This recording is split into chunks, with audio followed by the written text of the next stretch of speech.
പരിശുദ്ധ പരമദ്വീപികാരുണ്യത്തിന് എന്നേരവും ആരാധനയും സ്തുതിയും പുകഴ്ചയുണ്ടായിരിക്കട്ടെ.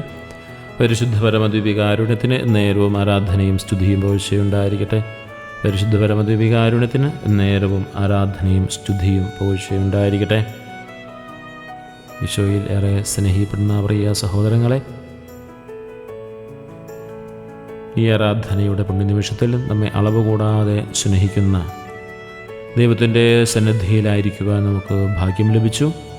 ആ വലിയ ഭാഗ്യത്തെ ഓർത്ത് നമുക്ക് നന്ദിയുള്ളവരായിരിക്കാം.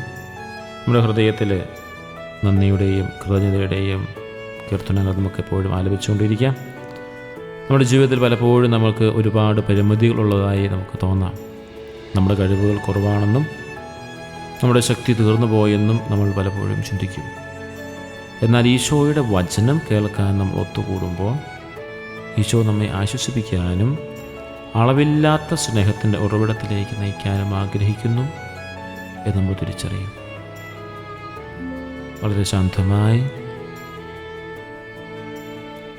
അളവില്ലാത്ത ആ സ്നേഹത്തിൻ്റെ ഉറവിടത്തേക്ക് നമുക്ക് ചേർന്നിരിക്കാം. യോഹന്നാൻ്റെ സുവിശേഷം 3-ാം അധ്യായത്തിൽ സ്നാപക യോഹന്നാൻ ഈശോയെക്കുറിച്ച് പറയുന്ന വാക്ക് വളരെ ശക്തമാണ്. അതിൽ 34-ാമത്തെ വാക്യം പറയുകയാണ്, ദൈവം അയച്ചവൻ ദൈവവചനങ്ങളാണ് സംസാരിക്കുന്നത്, എന്തെന്നാൽ ദൈവം ആത്മാവിനെ അളവ് കൂടാതെ നൽകുന്നു. യോഹന്നാൻ്റെ സുവിശേഷം 3-ാം അധ്യായം 34-ാമത്തെ വാക്യമാണ്. എന്തുകൊണ്ടാണ് ഈ ഒരു വലിയ വചനം നമ്മെ ആശ്വസിപ്പിക്കുന്നത്? ഒന്ന്, വചനം ദൈവം ഈശോ തന്നെയാണ്. വചനം മാംസം ധരിച്ചു എന്ന് പറയുന്നതിൻ്റെ കാര്യത ഈശോ തന്നെയാണ് വചനം.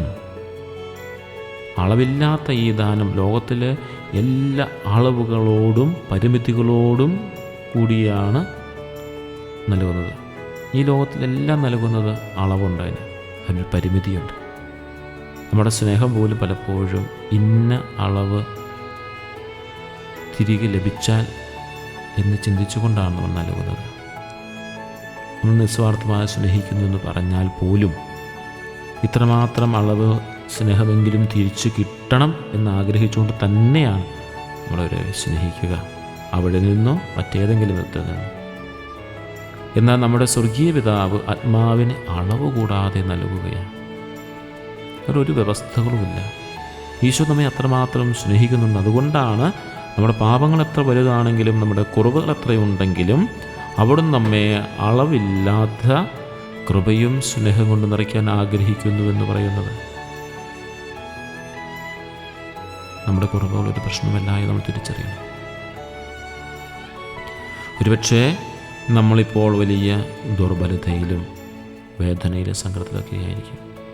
നിങ്ങളുടെ പ്രാർത്ഥനകൾക്ക് ശക്തിയില്ലെന്നൊരു പക്ഷേ നിങ്ങൾക്ക് തോന്നിയേക്കാം. നിങ്ങളുടെ ജീവിതം മുന്നോട്ട് കൊണ്ടുപോകുവാൻ നിങ്ങൾക്ക് ഊർജ്ജമില്ലെന്ന് തോന്നിയേക്കാം. എന്നാൽ ഈശോ നമ്മോട് പറയുന്നു, നമ്മുടെ ശക്തി നമ്മുടെ സ്വന്തം കഴിവുകളിലല്ല, മറിച്ച് നമുക്ക് അളവ് കൂടാതെ നൽകിയിരിക്കുന്ന ആ പരിശുദ്ധാത്മാവിലാണ്. നമ്മൾ തിരിച്ചറിയണം, നമ്മുടെ ശക്തി എന്ന് പറയുന്നത് നമ്മുടെ സ്വന്തം കഴിവുകളിലല്ല, മറിച്ച് നമുക്ക് അളവ് കൂടാതെ നൽകിയിരിക്കുന്ന പരിശുദ്ധാത്മാവിലാണ്. ഈശോയുടെ സ്നേഹം ആത്മാവിലൂടെയാണ് നമ്മിലേക്ക് ഒഴുകുന്നത്. ഈശോയുടെ സാന്നിധ്യം, ഈശോ സംസാരിച്ച ഓരോ വചനവും ദൈവവചനങ്ങളായിരുന്നു.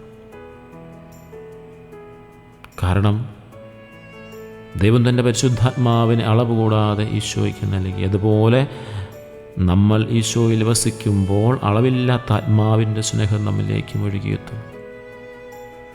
വചനം മാംസം ധരിച്ചവനാണല്ലോ ഈശോ.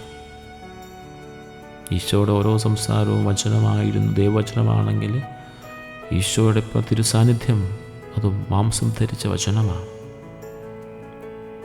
അളവില്ലാത്ത ആത്മാവിൻ്റെ സ്നേഹം നമ്മളിലേക്ക് ഒഴുകിയെത്തുമെന്നത് ഉറപ്പാണ്. നമ്മുടെ ഭയങ്ങളെയും ആശങ്കകളെയും നിരാശകളെയും നീക്കാൻ ഈ സ്നേഹത്തിന് കഴിയും. എപ്പോഴും നമ്മൾ തമ്പുരാൻ ഈ ദ്വീപികാര സന്നിധിയിലായിരിക്കും നമ്മൾ ആവർത്തിച്ച് പറയുന്ന കാര്യം ഇതാണ്. നമ്മൾ ഒറ്റയ്ക്കല്ല. അളവ് കൂടാത്ത സ്നേഹവും ശക്തിയും നൽകാൻ ഈശോ നമ്മെ കാത്തിരിക്കുകയാണ്. നമ്മൾ ചെയ്യേണ്ട ഒരേ ഒരു കാര്യം മാത്രമേ ഉള്ളൂ. ഈശോയുടെ മുമ്പിൽ വിനയത്തോടെ ഹൃദയ നൈരവിലത്തോടെ നമ്മുടെ ഹൃദയം തുറന്നു കൊടുക്കുക. നമ്മുടെ മുറിവുകളും കുറവുകളും അതിൻ്റെ അളവില്ലാത്ത സ്നേഹത്താൽ നിറയ്ക്കാൻ അവിടുന്ന് ആഗ്രഹിക്കുന്നുണ്ട്. അതിന് നമ്മെ ഒന്ന് സമർപ്പിച്ചാൽ മാത്രം മതി. പ്രിയ സഹോദരികൾ, നമ്മുടെ നിയോഗം നമുക്ക് സമർപ്പിക്കാം. തിരുസന്നിധിയിലായിരിക്കുമ്പോൾ നമുക്ക് നമ്മുടെ എല്ലാ നിയോഗങ്ങളെ സമർപ്പിക്കാം. നമ്മുടെ ജീവിതത്തിൽ അളവ് കൂടാതെ പരിശുദ്ധാത്മാവിന് ദാനം ലഭിക്കാൻ നമുക്ക് പ്രാർത്ഥിക്കാം. ശാരീരികമായും മാനസികമായും തളർന്നിരിക്കുന്നവരെ ഈശോയുടെ മുമ്പിൽ നമുക്ക് സമർപ്പിക്കാം. അളവില്ലാത്ത ആത്മാവിൻ്റെ ശക്തിയാൽ അവരെ നിറയ്ക്കണമെന്ന് പ്രാർത്ഥിക്കാം. അളവില്ലാതെ സ്നേഹിക്കാനോ ക്ഷമിക്കാനോ കഴിയാത്ത ഞങ്ങളുടെ ഹൃദയങ്ങളെ ഈശോയുടെ സ്നേഹത്താൽ സൗഖ്യമാക്കണമെന്ന് നമുക്ക് പ്രാർത്ഥിക്കാം. നമ്മുടെ കുടുംബങ്ങളെയും സുഹൃത്തുക്കളെയും ഈശോയുടെ അളവില്ലാത്ത സ്നേഹം അനുഭവിച്ചൊരിയാൻ നമുക്ക് പ്രത്യേകമായി പ്രാർത്ഥിക്കാം. ഈശോയുടെ സ്നേഹത്തെ നമുക്ക് മുറുകെ പിടിക്കാം. അളവില്ലാത്ത സ്നേഹത്തിൻ്റെയും ശക്തിയുടെ ഉറവിടമായ അവനിൽ വിശ്വസിച്ചുകൊണ്ട് പരിശുദ്ധ പരമദ്വീപികാരുണ്യത്തിന് എന്നേരവും ആരാധനയും സ്തുതിയും പോഴ്ചയുണ്ടായിരിക്കട്ടെ. പരിശുദ്ധ പരമദ്വീപികാരുണ്യത്തിന് എന്നേരവും ആരാധനയും സ്തുതിയും പോഴ്ചയുണ്ടായിരിക്കട്ടെ. പരിശുദ്ധ പരമദ്വീപികാരുണ്യത്തിന് എന്നേരവും ആരാധനയും സ്തുതിയും പോഴ്ചയുണ്ടായിരിക്കട്ടെ. നമ്മുടെ കർത്താവ് ഈശോ മിശിഹായുടെ കൃപയും പിതാവായ ദൈവത്തിൻ്റെ സ്നേഹവും പരിശുദ്ധാത്മാവിൻ്റെ സഹവാസവും നമ്മളെല്ലാവരോടും കൂടി ഉണ്ടായിരിക്കട്ടെ, എപ്പോഴും എന്നേക്കും. ആമേൻ.